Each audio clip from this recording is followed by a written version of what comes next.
하루아침에 막 물난리도 나고 참 여러 가지 참 어려운 시대를 살아가고 있는 것 같습니다. 어떤 시대를 만날지라도 우리의 모든 안전과 삶의 평안은 하나님께서 지켜주시는 줄 믿습니다.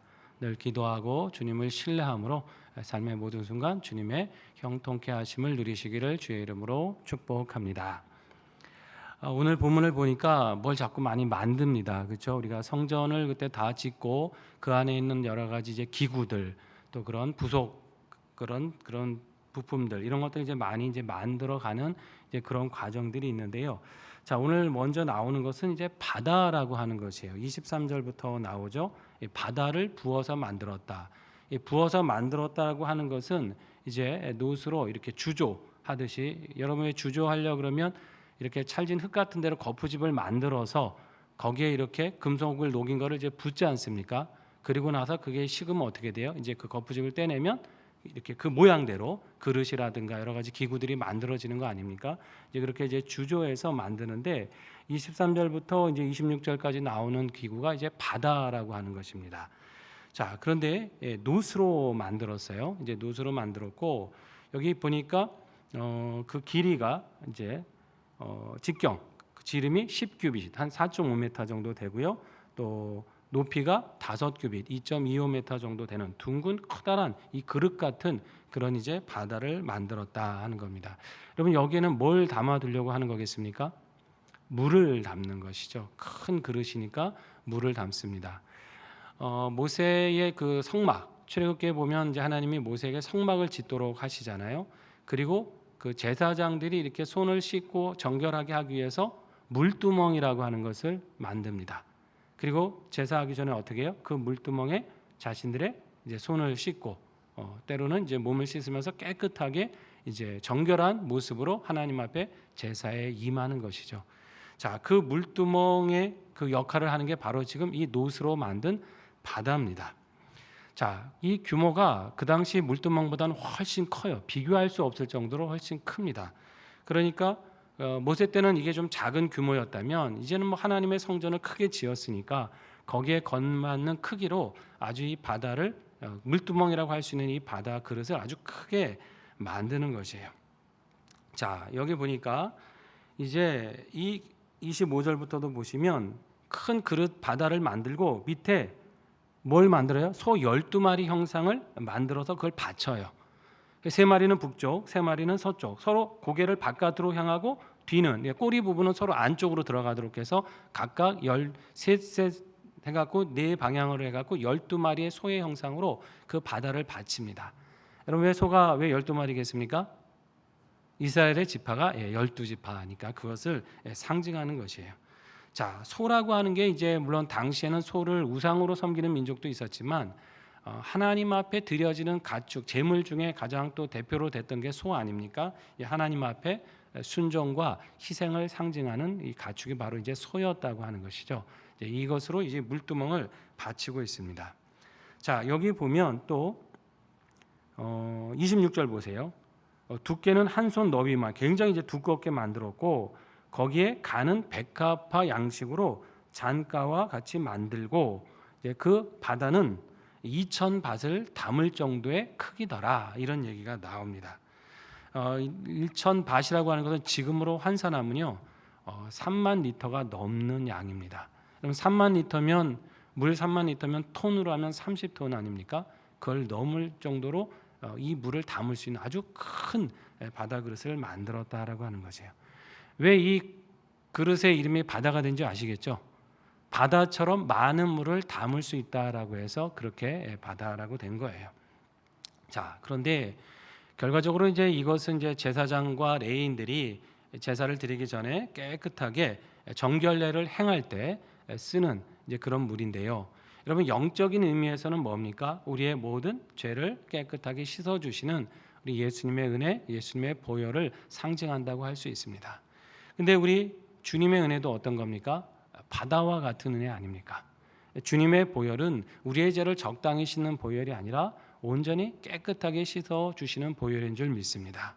또 일부의 죄만 씻는 게 아니라 인류의 모든 죄를 씻기에도 부족함이 없는 은혜인 것이고요. 그 어떤 죄를 지었더라도 아무리 흉악한 악인이라도 그 모든 죄를 사함받을 수 있는 은혜가 바로 우리 주님의 보혈의 은혜라고 하는 것입니다. 바로 그거를 상징하고 있는 것이죠. 우리에게 베푸신 이 주님의 은혜를 우리가 항상 기억하고 주님을 항상 더욱더 의지하고 사랑하며 우리가 살아가야 될 줄로 믿습니다. 이렇게 이제 바다를 만들었고요. 27절부터 보면 또 뭘 만들어요. 이걸 뭘 만드냐면 놋 받침, 수레 같은 걸 만들고 있고요. 바퀴 달린 수레를 만들고 있고 그와 더불어서 그 위에 올려놓을 물두멍을 이제 만들기를 시작을 합니다. 37절까지 보면 이제 거기 27절부터 그게 이제 37절까지 내용인데, 자 여기 보면 27절부터 29절만 좀 보십시오. 받침 수레 열을 만들었어요. 수레가 10개를 만들었고 그 규격이 다 나옵니다. 그리고 판이 있고 29절에 보면 그 판에는 뭘 새겨요. 사자, 소, 그룹, 그리고 화한 이런 것들을 모양을 만들어서 붙입니다. 사자라고 하는 건 힘과 용맹을 상징하는 거 아닙니까? 또 소는 아까 말씀드린 대로 이제 헌신과 순종을 상징한다는 의미가 있었고, 그룹이라는 건 뭡니까? 하나님의 어떤 천사의 형상, 거룩함과 하나님의 영광을 상징하는 것입니다. 그리고 화환을 또 만들어요. 화환은 꽃으로 만든 이렇게 화환 아닙니까? 근데 이 화환은 잠언에 따르면 이건 하나님의 주시는 지혜와 영광을 상징합니다. 잠언 1장 8절과 9절에 보면 이런 말씀이 있습니다. 같이 한번 읽어보겠습니다. 내 아들아, 내 아비의 훈계를 들으며 내 어미의 법을 떠나지 말라. 이는 내 머리에 아름다운 관이요 내 목에 금사슬이니라. 아멘. 자, 뭐가 아름다운 관이라 그래요? 부모의 교훈, 하나님의 말씀, 하나님의 계명. 그것을 따르는 자는 지혜를 얻게 되는 것이고 그것이 결국 자신에게 있어서 아름다운 관이 된다라고 하는 말씀이에요. 그래서 구약에서 어떤 화한 이것을 말할 때는 이건 하나님께서 주시는 지혜와 영광, 존귀 이것을 상징할 때 이제 화환을 얘기하는 것입니다. 자, 이것들을 여기에 지금 다 이 받침에 새기고 있습니다. 이 수레는 무슨 용도냐면 뒤에 나옵니다만 물두멍을 이렇게 받쳐놓는 수레입니다. 그러니까 바다 말고 물을 담는 그릇을 또 10개나 만듭니다. 이제 그걸 받치는 수레인데요. 결국은 이 수레에 어떤 사자라든가 소라든가 그룹이라든가 화환이라든가 이것을 새겨 넣은 의미가 뭐겠습니까? 우리가 믿음 생활이라고 하는 것은 우리가 하나님의 지혜를 따라 순종하고 살아가면서 헌신하면서 하나님의 영광을 드러내는 삶이 되어야 된다. 이것을 다 한 번에 상징하고 있다는 것이에요. 우리가 이제 흔히 하나님의 성전이다, 성령님이 거하시는 전이다, 우리 자신을 이렇게 성도를 표현하지 않습니까? 그 성도의 삶은 뭐라고 하는 것이에요? 순종과 헌신이 하나님 앞에 있어야 되는 것이죠. 내 지혜로 사는 게 아니라 하나님이 주시는 지혜를 따라 살아가는 사람입니다. 그렇게 살아갈 때 우리를 통해 누가 영광을 받으십니까? 하나님께서 영광을 받으시고 하나님의 은혜가 세상에 나타나지는 것이죠. 그것이 바로 신앙인 것이고 성전된 우리의 삶이라 하는 것입니다. 여러분 항상 우리의 삶을 통해서 이렇게 하나님 앞에 헌신과 순종을 드리고 하나님의 영광을 나타내며 살아가시기를 바랍니다. 29절에 보면 이제 거기서부터 이제 36절까지 나오는데요. 자, 여기 보면 이제 30절에 보니까 받침 수레에 바퀴도 있어요. 또 축도 있어요. 이러면서 뭔가 이렇게 네모난 상자 같이 만드는데 뭐 바퀴도 달고 여러 가지 장식을 하는구나 이렇게 나옵니다. 나중에 나오지만 여기 각각의 물두멍에 한 40밭, 한 8,900리터의 정도의 물을 담아요. 그것도 굉장히 큰 무게 아닙니까? 그러니까 그냥 들고 옮기기가 어려워요. 그래서 바퀴 달린 받침을 만들고 그 위에 물두멍을 놓기 위해서 지금 이 수레 10개를 만들고 있습니다. 31절부터 36절까지 보면 이제 이 바퀴의 구조 어떻게 연결이 됐고 태가 어떻고 통이 이렇게 한데요. 이거 뭐 혹시 금속공예과 출신 있으신가요? 이게 전문가가 아니면 그냥 글로 봐서는 무슨 말인지, 근데 하여튼 정교하고 아름답게 잘 만들었다, 우리가 이 정도로 이해를 하면 될 것 같아요. 굉장히 정교하게 이따가 이제 그림으로 한번 보여드릴 텐데, 단지 뭐 이렇게 굴러가는 용도, 이동하는 용도가 아니고 거기에 어떤 문양을 아로새기고 정교하게 만들어서 이것이 하나님 앞에 드려지는 헌신의 성물이다라는 것을 이제 표현하고 있었다고 하는 것입니다. 자, 37절 보십시오. 자, 이 수레를 몇 개 만듭니까? 37절에 나오죠. 발점 수레를 몇 개요? 10개를 만들어요. 10개. 자, 이걸 왜 10개나 만들었을까요?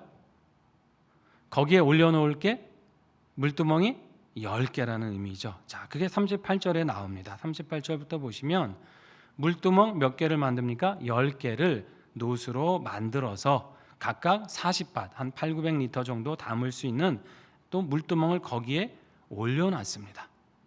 그렇게 해서 그 수레 위에 물두멍을 올려놓고 39절에 수레 5은 성전 어디에? 오른쪽에, 그러니까 성전 밖에, 또 5은 성전 왼편에 이렇게 두어요. 그리고 성전 오른쪽 동남쪽 방향에는 뭘 뒀어요? 아까 처음에 만든 놋 바다를 거기다 갖다 둡니다. 자, 바다는 아까 제사장이 정결례를 행할 때 쓴다 그랬고요. 그럼 물두멍은 왜 만들었을까요? 10개나? 뭘 씻었겠어요?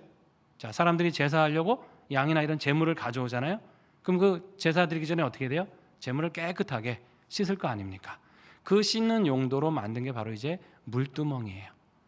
그러니까 성전의 규모가 커지면서 바다라고 하는 큰 그릇도 만들고 또 10개의 물두멍을 만들었다라고 하는 것입니다.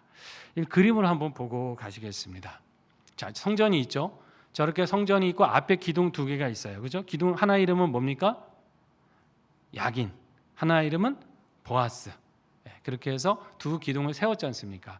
그리고 바로 자, 거기 보면 이제 하이라이트로 한번 보시면 자, 여기 보이시죠? 커다란 그릇이 있고 밑에 뭐가 받치고 있어요? 소들이 12마리 소가 이걸 받치고 있지 않습니까? 거기에 물을 담는 이게 바다입니다. 놋 바다. 저 성전의 동남쪽 방향, 성전 입구는 동쪽에 되어 있습니다. 그 문이 동쪽으로 나 있어요. 그리고 서편을 향해서 나가게 되어 있는데 그 동남쪽 방향에 저 바다를 두었습니다. 동쪽은 전통적으로 뭐가 뜨는 곳입니까? 해가 뜨고 하나님의 은혜가 그 빛이 임재하는 곳이라고 생각이 되는 것이니까 그곳에서부터 하나님의 은혜의 빛이 비춘다라고 생각하는 것이 동쪽이고요. 그래서 그 방향에 저 바다를 이제 둔 겁니다. 저기서 이제 제사장들이 제사 전에 정결례를 행하는 거예요. 자, 그 다음에 아까 뭘 또 만들었다 그랬죠? 물두멍. 저 바퀴 달린 거 보이십니까?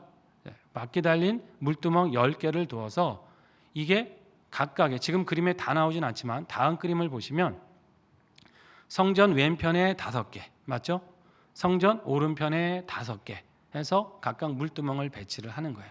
그래서 사람들이 제물을 가지고 왔을 때 거기서 깨끗하게 제물을 씻겨가지고 하나님 앞에 제사를 드리는 그렇게 준비한 거였습니다. 자, 이해가 되시죠? 바다가 있고 물두멍이 있었다. 자, 제물을 깨끗이 씻어서 하나님 앞에 드린다. 어떤 문제입니까? 결국은 우리가 하나님 앞에 드려질 땐 깨끗하게 회개하고 죄사함 받은 모습으로 하나님께 늘 드려져야 된다는 것이에요.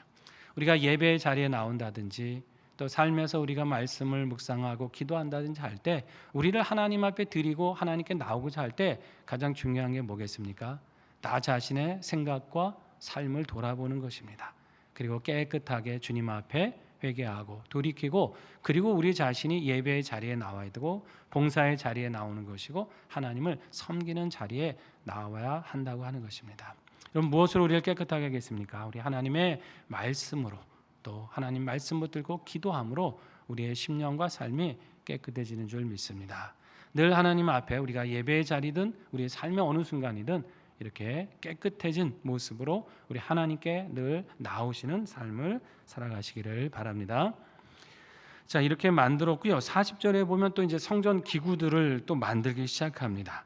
40절에 보니까 이제 히람이 물두멍 아까 말한 대로 이제 10개의 물두멍이 만들었고 부삽, 대접.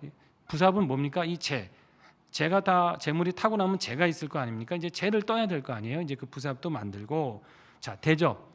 재물에서 나오는 그 피를 담아야 되는 그 대접들도 다 이렇게 만드는 것이죠. 자, 그리고 이제 다시 어떤 얘기가 나오냐면 41절부터 보니까 기둥들 이게 뭡니까? 이건 성전 밖에 그 기둥 야긴과 보아스를 말하는 거예요. 이게 지난번에 한번 나왔었던 그거를 이제 다시 여기서 설명을 하고 있는 겁니다. 거기 위에 공같이 이렇게 둥글게 만들고 석류를 달고 왜 기억나세요? 백합화 모양으로 또 이렇게 장식을 하고 해가지고 녹기둥으로 견고하게 2개를 만들었다 그러지 않았습니까? 그래서 우리의 믿음이 하나님 앞에 이렇게 견고하게 서야 된다는 의미다. 이제 이런 말씀을 드렸는데 그걸 다시 한번 41절, 42절 여기서 이제 설명을 하는 거예요. 그래서 거기에 석류를 또 두르고 해서 기둥을 만들었고 43절부터 보면 이제 아까 말한 대로 그 받침술에 그다음에 물두멍 10개 또 44절에 바다, 솥, 대접 이런 것들을 자 45절에 보니까 빛난 노츠로 깨끗하게 그렇게 닦이고 또 순수한 노시겠죠. 정제된 그런 노스로다가 이 모든 것을 만들었다라고 하는 것입니다. 자 여기 보면 이 46절 한번 보십시오. 이 모든 것을 만든 장소가 나와요. 자, 왕이 요단 평지에서 어디요? 숫꽃과 사르단 사이에 차진 흙에 그것들을 부어서 내었더라.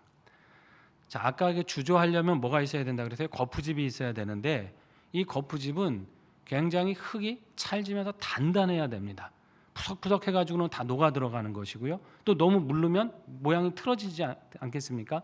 그러니까 굉장히 찰지면서도 아주 흙이 단단해서 또 열에도 견딜 줄 있어야 이 모양이 그대로 주조가 되거든요. 그러니까 이게 굉장히 쉬운 기술은 아닙니다. 고대 사회에서 사실은.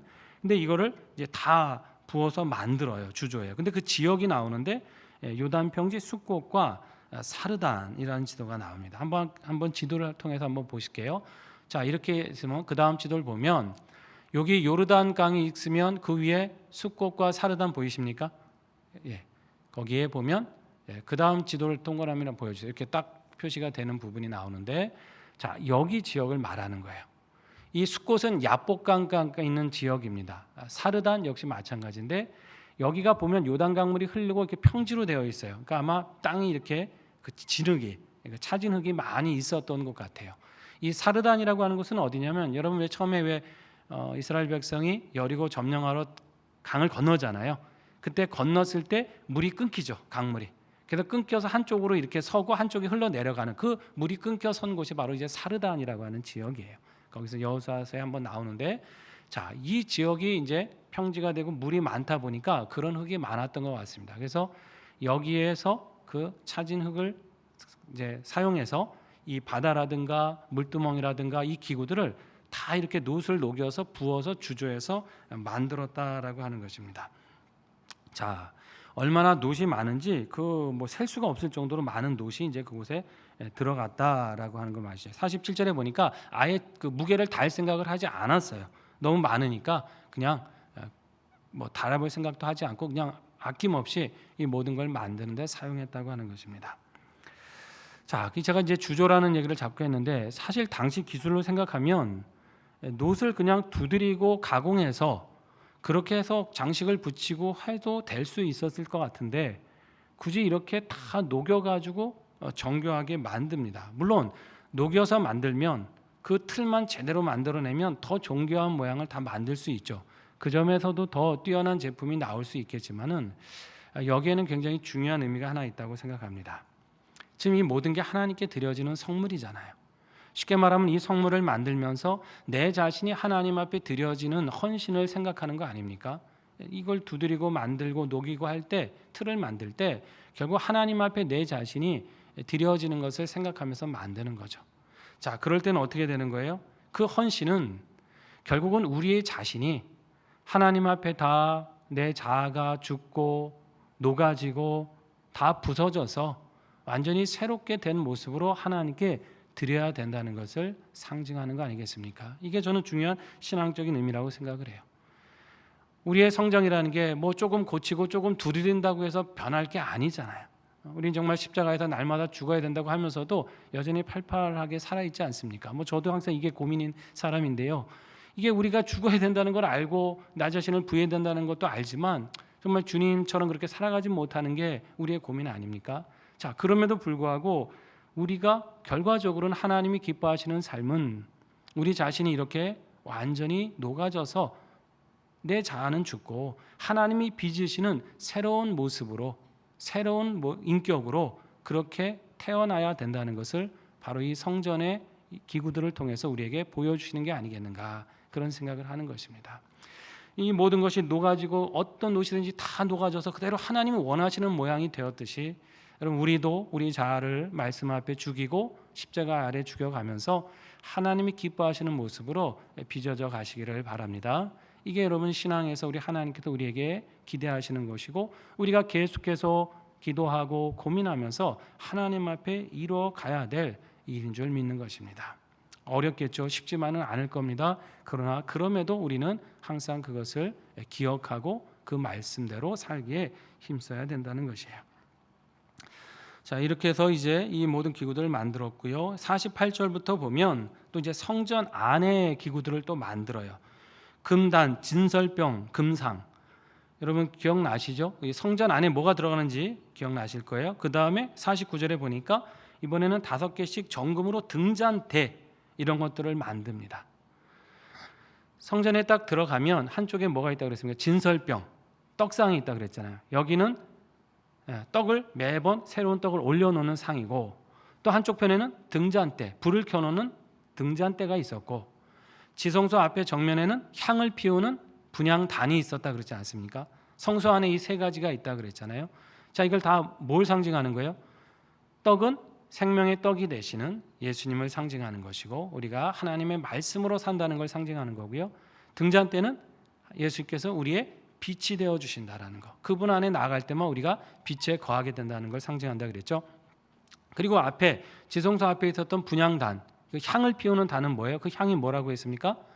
하나님 앞에 올려지는 우리들의 기도, 하나님 앞에 그 헌신과 기도의 향기가 올려지는 것이다. 이것이 성소 안에 있었던 그런 중요한 기구들이었다라고 말씀을 드렸죠. 이제 그걸 이제 만드는 거예요.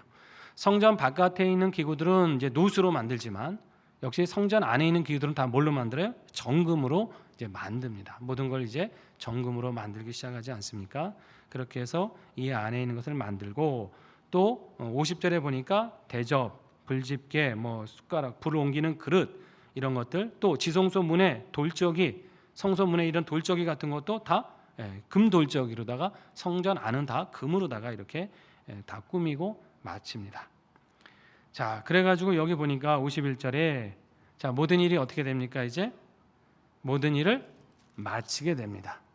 그래서 아버지 다윗이 드린 모든 물건들, 그러니까 아마 다윗이 하나님 앞에 봉헌했던 따로 구별했던 헌물들이 있었던 것 같습니다. 이걸 가져다가 이제 하나님의 전 곳간에 다 갖다 놓으면서 성전을 다 공사를 이제 마치게 된다고 하는 것입니다.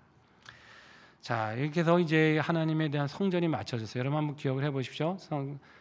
성전을 백향목으로다가 처음에 그 목재로다가 만들었잖아요. 거기에 다 정금으로 입혔습니다. 그리고 그 안에 지성소를 만들고 역시 다 정금으로 입혔죠. 그리고 그 안에는 그룹들, 천사의 모양으로 그룹을 만들어 놓고 하나님의 언약궤를 안치하고 또 성전 벽에는 그런 각종 그룹의 모양과 꽃과 종려나무 가지 이런 것들을 황홀하게 아로새기지 않았습니까? 그리고 바깥에는 성전 기둥을 이제 세워놓고 또 한쪽에는 물두멍 10개, 그다음에 앞에 놋바다를 세워서 그 앞에는 이제 또 제단이 있었겠죠. 그렇게 해서 이제 하나님 앞에 온전히 예배하고 제사하는 그 모든 이제 형식과 양식을 제대로 갖추었다고 하는 것이에요. 자, 성전 밖은 노수로 만들었는데 기구들은 안의 기구들 또 벽으로 입히고 하는 모든 기구들은 다 뭘로 만듭니까? 정금으로 다 하나님 앞에 만들었어요. 이것을 정금으로 만든 건 뭐겠어요? 여러분 정금은 뭘 상징하는 건지 아시죠? 순결한 믿음을 상징하지 않습니까? 깨끗하고 순수한 그 믿음, 견고한 변함없는 하나님을 향한 그런 신뢰, 이걸 상징하는 게 이제 정금이에요. 그러니까 우리가 하나님 앞에 예배하는 사람, 하나님께 나아가고자 하는 사람은 그런 정금과 같은 연단받은 믿음으로 나가야 된다는 것입니다. 여러분 정금 같은 믿음으로 나가는 게 참 쉽지만은 않아요. 왜냐하면 이거는 고난과 연단을 견뎌야 되는 믿음 아닙니까? 그냥 내 모습 이대로 편하게 나가서는 정금같이 되지 않잖아요. 때로는 우리가 말씀으로 연단 받아야 되고 환경으로 연단 받아가면서 우리 자신이 다듬어지고 부서지고 하나님에 대한 신뢰가 점점점 자라갈 때 그 믿음이 비로소 정금같이 될 수가 있다고 하는 것입니다. 여러분 그렇기 때문에 여러분 우리가 이것을 또 사모해야 될 줄로 믿습니다. 하나님 앞에 하나님 내가 주님 앞에 늘 정금 같은 믿음으로 나가기를 원합니다. 이런 여러분 믿음의 기도를 우리가 함께 드려야 될 줄로 믿어요. 어떤 분들 그러겠죠. 목사님 그럼 정금 같은 믿음 되라면 시련을 겨쳐야 된다고 했으니까 저는 정금 같은 믿음 괜찮아요. 조금 덜 정금 같지 않아도 저는 시련을 겪지 않을래요. 이러실 수 있는 분이 있겠지만은 아니 그렇지 않죠. 하나님께 우리의 믿음이 정금 같을 때 하나님 기뻐 받으시고 또 그 믿음이 될 때 우리도 이 땅의 삶에서 모든 일에 승리하게 될 줄로 믿습니다. 이 성전의 아름다움은 겉에 있는 게 아니에요. 정금으로 만들고 뭐 아름답게 꾸미는 외관에 있는 것이 아니라 바로 그 안에 드려지는 그것을 만들면서 하나님 앞에 드려졌던 헌신, 녹아지고 부서져서 온전히 올려드렸던 그 순종, 그리고 정금처럼 순결한 믿음으로 하나님 앞에 나아갔던 과정들, 삶의 이런 모든 과정들이 사실 하나님이 받으시고 기뻐하시는 성전 건축이었다고 볼 수가 있습니다. 여러분 우리도 여전히 지어져가는 하나님의 성전입니다. 말씀으로 지어져가고 기도로 지어져가고 신앙으로 잘 지어져가서 우리 하나님께서 기뻐 받으시는 우리 성전이 되시기를 주의 이름으로 축원합니다.